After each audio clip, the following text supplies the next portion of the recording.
es la mejor forma para comunicarse, Lilia? Bueno, existen 3 formas de comunicación. Una es la verbal, en la cual nos comunicamos por medio de las palabras, del ritmo, del tono de voz. El tono de voz viene siendo como un 38% en una conversación, las palabras solo un 7%. Imagínate. Sí. O sea, es muy importante el tono en que nos comunicamos. Ahora, también la comunicación verbal, muchas veces si la empleamos para agredir al otro, claro, es más duro una comunicación, o sea, una agresión verbal que una física. Nosotros cuando nos tenemos nuestros niños chiquitos, muchas veces les decimos, eres un tonto, no sirves para nada, y el niño va creciendo con eso, o la niña va creciendo con eso. En cambio, muchas veces cuando al niño le damos una nalgada, pues la nalgada al rato se le olvida, pero las agresiones físicas no. ¿Sí? Por eso es muy importante. Con el tono de voz podemos decir, no sé, denotar alegría, tristeza, o sea, coraje con el tono de voz. Quiere decir, Lidia y Dominique, que si el 38% es el tono de voz, el 7% son las palabras, el lenguaje corporal será un 55%. Eso es, exacto. Es impresionante este descubrimiento actual, porque antes solamente decíamos comunicación verbal y no verbal, pero ahora vemos que la verbal, la que las personas entendemos por palabras, es muy poco. ¿Y cuántas relaciones de pareja se frustran justo por esta parte de no saber hablar, porque creen que no se están comunicando, pero entendemos que no existe la no comunicación, totalmente y constantemente estamos comunicando algo a través de nuestro cuerpo. Claro, levantarse temprano para hacer café para toda la familia es un acto de amor y es una comunicación no verbal. Exacto. O sea, la segunda del tema es la no verbal, que es la que usamos los ojos, el cuerpo, la postura del cuerpo es muy importante también, las piernas, las manos. Yo no sé si ustedes se han dado cuenta cuando estás en alguna plática y las personas empiezan a mover las piernas como diciendo ya que se acabe, ya estoy aburrido, ¿sí? O con los ojos podemos expresar amor, tristeza, odio, o sea, desprecio. Con los ojos hablamos muchísimo, con los gestos. ¿Cuántas veces nos dicen una cosa y nosotros con la cara decimos lo contrario? Lo que pasa es que todo lo que no hablamos verbalmente lo decimos no verbalmente, con nuestras actitudes y con nuestras acciones. O sea, hablamos más con el cuerpo que con nuestras palabras. Y entonces caemos en la cuenta con lo que nos dices, Lidia, lo que dice Dominique, que hemos de cuidar todo, vigilar nuestras caras, vernos al espejo y decir, hoy ¿cuál traigo? Porque luego se me vienen las máscaras y ni cuenta me doy. Pero es inconsciente, o sea, el hecho de tus reacciones físicas son inconscientes. O sea, es algo que no dices con las palabras, pero las dices con el cuerpo. Muchas veces ni cuenta te das. Por eso veamos, ¿qué impide una buena comunicación? Sí. ¿Qué impide una buena comunicación? ¿Qué impide una buena comunicación? Pues son muchos factores. Yo antes quería decirte, Dominique, que nos falta un tipo de comunicación que es la escrita. Mira, a mí se me hace importante porque las personas cuando han llegado conmigo allá a la terapia, luego me dicen, oye Lilia, es que mi marido no quiere comunicarse, no quiere hablar. Yo le digo, vamos hablando, vamos a comunicarnos, y él no lo quiere hacer. O al revés, ¿verdad? La mujer es la que está cerrada al diálogo. Entonces, una forma de hacerlo es por medio de la escritura. O sea, si yo escribo, porque con mi pareja no puedo hablar, yo escribo evito la evasión, evito las interrupciones, evito la crítica, ¿sí? Y además reviso mis sentimientos. A la hora que yo estoy escribiendo, reviso mis sentimientos. Le pongo palabras. Exactamente. Y no digo una cosa por otra, porque luego el otro me entiende, otro mensaje. Entonces, para mí es una forma muy importante cuando la otra persona no está dispuesta a dialogar conmigo. Y cuando también no se tiene la habilidad, porque no nacemos con la habilidad para comunicarnos asertivamente. Es una capacidad que vamos adquiriendo con la vida. Es una aptitud, pero mucho depende de nuestra actitud, que muchas veces genera la aptitud. Si yo no tengo la predisposición o la tendencia, la disposición a convencerme que el diálogo puede ser un punto de encuentro con mi esposo, con mi esposa, entonces la aptitud y la habilidad se queda dormida, se queda un poco anestesiada. Y en cambio, si con esta actitud, con este simular constante de que puedo, de que lo estoy haciendo, de que hoy avancé, de que hoy le escribí algo que hace 5 años quiero decírselo, pero no se lo puedo decir. Y entonces logramos, gracias con esta opción que nos da Lidia Freda, nuestra invitada de hoy, la comunicación escrita. Lo que yo le quería comentar a Alicia, que bueno, estaba contemplado en todo lo que íbamos a comentar acerca de la comunicación. Nada más que, lo que yo pienso es que primero dar, o sea, todas las barreras, todo lo que impide la comunicación, para después ver todo lo que nos ayuda en una comunicación. Pero sí es muy importante todo lo que ella nos comenta. O sea, nosotros somos más fáciles de hablar de sentimientos que el hombre. Hablamos de la conversación, de la comunicación asertiva. Y estábamos viendo qué es lo que impide una buena comunicación, cómo hacer para comunicarse bien, qué es lo que impide la comunicación entre una pareja. Bueno, Dominique, ya habíamos hablado sobre esto un poquito hace rato. Nos faltó decir también que otra cosa que impide una comunicación profunda es hablar de las terceras personas, o sea, de los hijos o de los acontecimientos externos a nuestros problemas, a nuestro sentir. Otra cosa que no nos favorece en la comunicación son las actitudes no verbales. El hecho de que a la hora que yo estoy platicando con mi pareja, él esté viendo para otro lado y no me esté viendo a los ojos, pues yo me voy a sentir no escuchada. Sí, es importante. Sí, o la postura que él tenga, o la actitud que él tenga hacia mí, me va a sentir me va a hacer sentir el no escuchar, o sea, el no escuchado. Esas son, creo yo, que una de las cosas más importantes, y como lo decía Alicia, la diferencia entre el hombre y la mujer, de cómo piensa y cómo actúa. Otra cosa también es aceptar yo mis errores, mis equivocaciones, mis limitaciones. O sea, no estar cerrada a decir, yo siempre tengo la verdad. El imponer siempre, eso tampoco te ayuda a una buena comunicación. ¿Qué dices del lugar? A veces toda la casa es un campo de batalla. ¿Qué me dices de escoger un lugar para dialogar, para a veces pues tener un conflicto y resolverlo? Eso que dices, Dominique, es muy, muy importante. Tenemos que escoger el lugar y el tiempo propicio para dialogar. O sea, no podemos queremos ir con el marido a dialogar cuando él está viendo el fútbol. Obviamente no nos va a hacer caso y lo que va a hacer es enojarse. ¿Sí? Aquí lo importante es buscar un momento adecuado. Tampoco va a ser muy, muy halagador el que el marido, a la hora que tú estás cocinando, estás más ocupada, venga y diga, oye, quiero dialogar de eso porque es muy importante. O sea, como buscar el momento oportuno y el lugar adecuado para hacerlo. De ahí lo importantísimo de dialogar y estar acostumbrado a dialogar, ¿no? Escoger el momento, escoger el lugar. ¿Qué limita al varón, qué limita a la mujer para lograr este encuentro, ¿no? Hablábamos ya de las resistencias propias del género masculino, del género femenino. Es como entender que para el hombre salir de sus razones, salir de su lógica, ya es un primer paso y un gran logro. Pero también para el género femenino, salir de su subjetividad también puede ser muy bueno para la comprensión. Esto quiere decir entonces que tenemos una tarea y un compromiso personal de detectar, yo como hombre, cómo me comunico, y tú como mujer, ¿qué haces por comunicarte mejor? Porque también hemos de entender que en esta comprensión entre el género masculino y el género femenino hay de haber un compromiso por salir al encuentro del otro.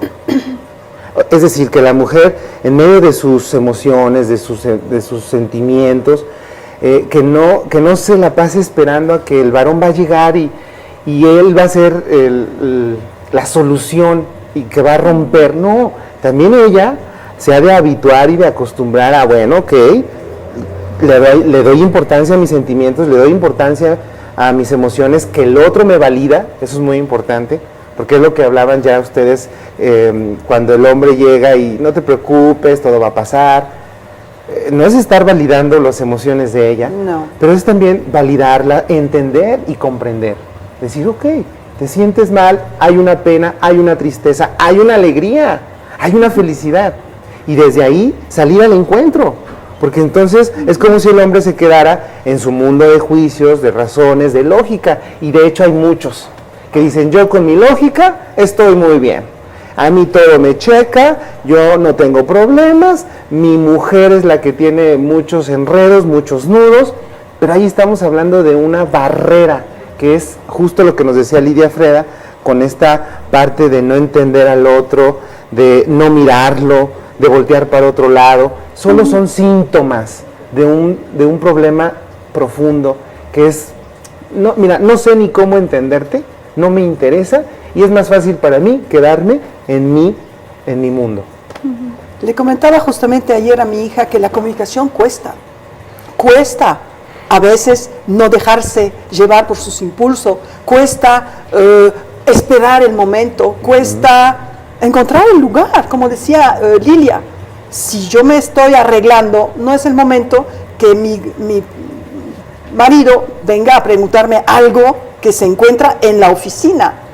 Claro. O sea, cuesta, pero vale la pena porque da buenos resultados, ¿no? Fíjate, Lilia Freda y Dominique Carels, hay un detalle que al varón le es muy, muy familiar. Muchas veces como hombre pensamos y sentimos las cosas, pero no las decimos. No las decimos porque nos vemos como muy románticos o como muy cursis, como muy, vamos a sonar muy débiles, ¿no?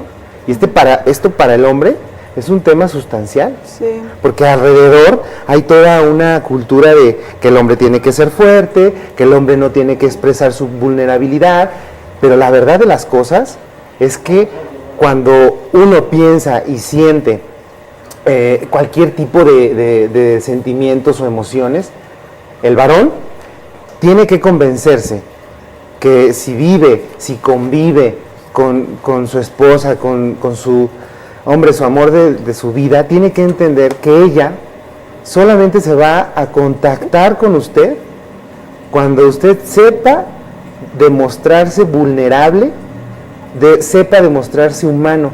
Y es como llegar a la conclusión de decir, lo que yo no digo, se queda. Sí, y lo que yo no digo y se queda, me daña. Y lo que yo no digo se queda y me daña, después me lo cobro en otra circunstancia, en otro tiempo, pero ya anacrónicamente, porque en su momento no lo dije. Pero vean todo lo que tiene que hacer el hombre para superar estas resistencias. Hoy nos damos cuenta que si no lo hace, la convivencia entre varón y mujer es muy, muy difícil. ¿Qué actitudes favorecen? ¿Nos podrías dar unos 2-3 tips? ¿Qué actitud favorece a la comunicación? Referente a lo que estaba diciendo Enrique, que se me hace interesante, viene siendo como la empatía. O sea, tengo que empatizar con la otra persona. ¿Qué quiere decir empatía? El ponerme en sus zapatos, en ponerme en su problema para entenderlo desde su punto de vista, desde sus sentimientos. También tomar en cuenta que ellos, o sea, que ellos tienen a lo mejor otro tipo de expresión de sus sentimientos, como decía Enrique. Otra cosa es tratar de entenderlo, tratar de comprenderlo. Haciendo un esfuerzo para no ser demasiada femenina. ¿O cómo? Yo lo voy a entender, pero si frente a un problema, a un conflicto, me pongo histérica, lo tengo que entender de su punto de vista, ¿no? Claro, pero si estamos hablando de qué ayuda a una comunicación, Dominique, no vamos a tratar de dialogar algo profundo cuando está alguien de los dos enojados, porque entonces no vamos a lograr nada. Importante. ¿Sí? O sea, si él está enojado, ni yo lo voy a hacer que él me escuche, porque no me va a escuchar, nada más me va a oír, pero no me va a hacer caso. Y si yo soy la que estoy enojada, por mucho que trate él de dialogar conmigo, yo no lo voy a aceptar. Es importante, ¿no? Esperar el momento. Y cuando uno está enojado, no es el momento. Pero es muy importante, Enrique, el saber dialogar. ¿Cómo? A la hora que yo quiero dialogar, voy a hablar de mis sentimientos, de lo que a mí me pasa. Y a la hora que yo hablo de lo que yo siento y lo que a mí me pasa, no va a haber conflicto con la otra persona. Si yo hablo para agredirlo, entonces obviamente la otra persona se va a cerrar y ya no va a querer dialogar. Y también no hay que tratar de imponer sus ideas, porque si llegas y le dices, así va a ser, pues a lo mejor su dinámica de defensa, es decir, grito, me enojo y etcétera. Y también saben, en esta incomprensión que hay entre el género masculino y el género femenino, hemos de también dejar muy claro que como hombre tenemos muchos filtros, sí, y como mujeres también hay muchos filtros. Entonces yo una palabra que expreso a mi pareja, a mi esposa, esa palabra para mí ya tiene un significado y tiene un mensaje, pero el otro tiene filtros. El detonador. Y entonces esa palabra con ese mensaje se va a ir filtrando de acuerdo a los filtros que el otro tenga. Y entonces el conflicto es probable, porque yo no sé y no lo voy a saber por mí mismo hasta que no lo pregunte o lo platique con ella. Bueno, ¿para ti qué significa esta palabra? ¿No? Porque a lo mejor ella ya empieza a detonar. Y le vamos a preguntar a Lilia, ¿cuáles son los elementos que favorecen una comunicación agradable, asertiva? Bueno, uno de los elementos básicos es el respeto, la confianza que tenemos en nuestra pareja. La confianza es decir, por ejemplo, yo le voy a contar a mi esposo cosas que no me gustaría que las supiera al rato mi suegra o mis cuñadas. ¿Cuántos matrimonios hay que sobre todo la mujer le va y le platica a la hermana o a la mamá algún defecto del marido? Entonces, a la hora que el esposo se entera de eso, pierde la confianza y creo que jamás va a volver a confiar en su mujer y va a volver a abrirse. Otra cosa que facilita la comunicación es el hecho de no enjuiciar al otro, de no criticarlo, de no evaluarlo, de no interrumpirlo, de dejar que él exprese todo lo que tiene que expresarnos para después nosotros dar nuestro punto de vista. Porque cuántas veces no interrumpimos a la persona antes de que termine de dialogar, antes de que termine, y la otra persona dice, oye, es que yo no te iba a decir eso. No sé, no sé qué opinas. Fíjense que esta actitud la vemos desde la Sagrada Familia, con esa actitud de María de confianza. José pudo sortear muchas cosas, pero porque había confianza, y María confiaba en Dios y confiaba en él, y José sabía que aunque tenía la sociedad encima, había confianza entre ellos dos. Si la mujer hoy no siente confianza de parte del varón, este es un mensaje para todos los hombres que nos ven, es muy difícil que evolucione, que se desarrolle, que crezca la relación, porque en el momento en que la mujer no siente seguridad, en ese momento se cierra. Y es del hombre una tarea esforzada generar confianza para que lo demás sea fértil, como pasó en la Sagrada Familia. Ese es el ejemplo para toda la vida. Una comunicación no verbal, una comunicación verbal, pero desde la confianza. En el momento en que la hombre y mujer se centren en una relación con miras siempre humanas, lo divino no va a penetrar. Y aquello, si de por sí humanamente es difícil desarrollar estas virtudes que nos van ayudando, imagínense si la ayuda y el socorro divino de estos ejemplos. Sí, tienes toda la razón. Y yo quisiera preguntarle a Lilia las palabras, esas palabras que de veras rompe comunicarse. Bueno, Enrique, Dominique, existen en realidad varias palabras que sería bueno no emplear en nuestra conversación. Por ejemplo, para mí una muy importante es hablar en primera persona, hablar de mí. Claro. Eso me hace responsable de lo que yo voy a decir, ¿sí? Otra es el tú. A la hora que digo, es que tú haces esto, o tú llegaste tarde y me hiciste que me inquietara, eso ya hace que tenga una barrera y que te diga, antes llegué, ¿no es cierto? Antes llegué. Entonces dices, mejor, en vez de decirle eso, decirle, oye, me inquieté el que no hayas llegado temprano, ¿por qué? Por la inseguridad que hay en la ciudad. Me siento pues intranquila, y no que tú me intranquilizaste. Claro. O siempre llegas tarde. Ajá. ¿No? El pero deslava la experiencia y te quita importancia a lo que ya dijiste. Muchas veces dices, no, pues mira, yo sí eres una persona muy linda, muy buena, muy trabajadora, pero pasa esto y esto. Entonces la persona se queda con lo que dijiste después del pero. Y a la hora que dices pero, estás como diciendo sí o no. Invalidas sí, lo anterior. Invalida lo anterior. Pero, oye, ¿me quieres? Sí, pero No. Necesito que me hagas esto. Un agradecimiento enorme a Lidia Freda por estar con nosotros. Lidia. Muchas gracias a ustedes que me invitaron. Dominique Carels. Muchas gracias por estar con nosotros. Los esperamos. Tenemos una cita el martes próximo. Estaremos aquí para servirles.